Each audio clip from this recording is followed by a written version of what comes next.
नमस्कार बच्चों। तो आज के वीडियो में हम क्लास 10 के फर्स्ट चैप्टर में से एक रेकरिंग का प्रश्न है उसको लेकर आए हैं। और बहुत सारे बच्चे इस प्रश्न को एग्जाम में छोड़ देते हैं, लेकिन ये प्रश्न इतना आसान है कि आप समझ नहीं सकते।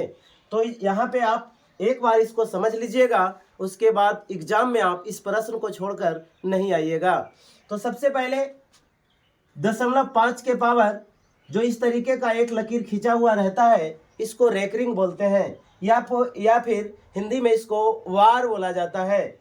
तो दोस्त, जब इस तरीके से रहे तो दशमलव हटाइए और इसको बटा का चिन्ह दीजिए। 5 को 5 लिखिए, बटा का चिन्ह।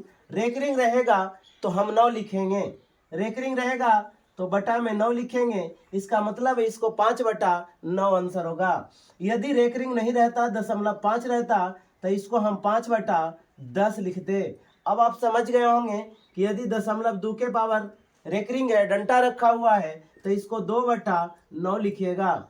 आगे बताइए आप, 0.3 के पावर रेकरिंग है तो इसका मान कितना लिखिएगा? 3/9 लिखिएगा, 10 नहीं 9 लिखेंगे। कटेगा तो काटेंगे, 1/3 होगा। 0.2 के पावर रेकरिंग का मान बताइए, अभी बताएं, 2/9 होगा। चलिए, एक पर था एक डंटा, तो फिर हम 1/9 लिखे थे। यदि दो संख्या पे रहेगा एक ही डंटा तो हम 2 को 9 लिखेंगे। जैसे समझ लीजिए, अगर ऐसे रहे, प्रश्न दिया हुआ 0.23 दोनों पे है, दोनों पे है तो हम बस वही लिखेंगे 23। अब बटा में 2 पर है तो 2 9। तो अब इस बात को समझ गए होंगे आप कि सर 3 गो पे रहेगा तो कोई बात नहीं, बटा में 3 9 लिख दीजिए। 4 गो पे रहेगा तो बटा में 4 9, 5 गो पे रहेगा तो बटा में 5 9। यानी जितनी संख्याओं पे रेकरिंग रहेगा उसको बटा में हम उतना 9 लिख देंगे।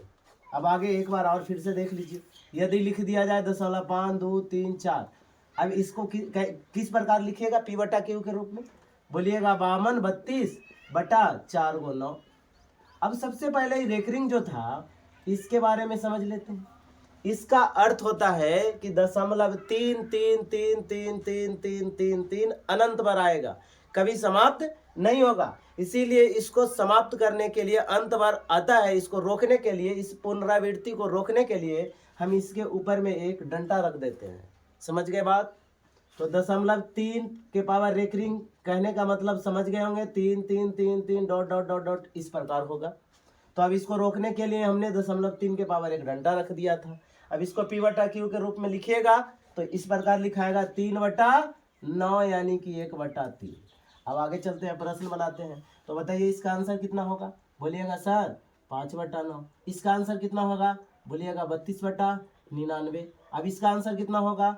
तो 2.3 के पावर रेकरिंग है, तो अब इसको इस प्रकार से लिखिए। पहले लिख दीजिए 2 प्लस में 0.3 के पावर रेकरिंग, तो 2 प्लस में 3 अब बटा में 9, यानी 2 प्लस में 1/3, क्योंकि तो कट जाएगा 1/3।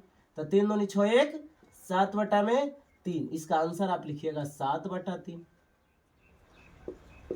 आगे है, अब इस प्रकार है तो इसको भी इसी तरीके से बनाइएगा। कैसे बनाइएगा देख लीजिए, 3 प्लस में 0.25 दोनों पे रेकरिंग, 3 प्लस में 25 बट्टा में कितना लिखिएगा? 99। 99 को इससे गुना कर दीजिए, 9 27 के साथ बाकी 2, 9 27 2 29, प्लस में 25 बट्टा में 99। अब इसको ऐड कर दीजिए, जोड़ दीजिए, 7 5 12 2 बाकियत में 1, 9 2 11 12 2 बाकियत में 1, 2 1 3 322/99। अब कटेगा तो काट देंगे, नहीं कटेगा तो उतना ही मान होगा, 322/99। अब आगे है, अब इस प्रकार से देखिए, इस पे दशमलव के बाद 2 अंक हैं, पर एक पे रेकरिंग है, एक पे एक रेकरिंग नहीं है। अब इसको किस प्रकार से आप बनाइएगा देखिए आप।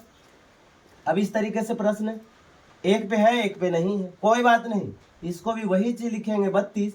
अभी बताए थे जितना पे रेकरिंग रहेगा उसके बदले में 1 9 लिखेंगे, 1 9 लिख दिए। अब जिस पे नहीं था उसके बदले में 0 लिख दें। अब यहाँ इतना तक समझ में आ गया होगा। अब इस एक काम और इसमें करना है कि जिस पे रेकरिंग नहीं था उसको सिर्फ घटा देना है। तो यहाँ पे माइनस कर देंगे, 3 पे रेकरिंग नहीं था। अब इसका आंसर होगा 29/90। या आंसर इसका लिख देंगे 29/90, सॉरी 90। अब इस प्रकार से एक प्रश्न आपको दे देते हैं, इसको कमेंट बॉक्स में लिख के बताइएगा। 3 2 इस पे रेकरिंग है। इसका आंसर आप कमेंट बॉक्स में जरूर लिख के बताइएगा।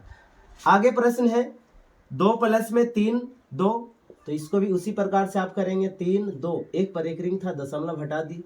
2 प्लस में 32 बटा में 90 माइनस में 3, 2 प्लस में कितना हो जाएगा 29 बटा में 90, इसको कर दीजिए 9 दूनी 18, 180 प्लस में 29 बटा में 90, इसको जोड़ दीजिए 80 20 100 200, 9 बटा में 90, इतना आंसर लिख दीजिए इसका 209 बटा में 90। अब ये प्रश्न है और ये प्रश्न आपके लिए कमेंट बॉक्स में लिखकर बताने के लिए, और आप हमें कमेंट करके यह भी बताइए कि यह वीडियो कैसा लगा आपको।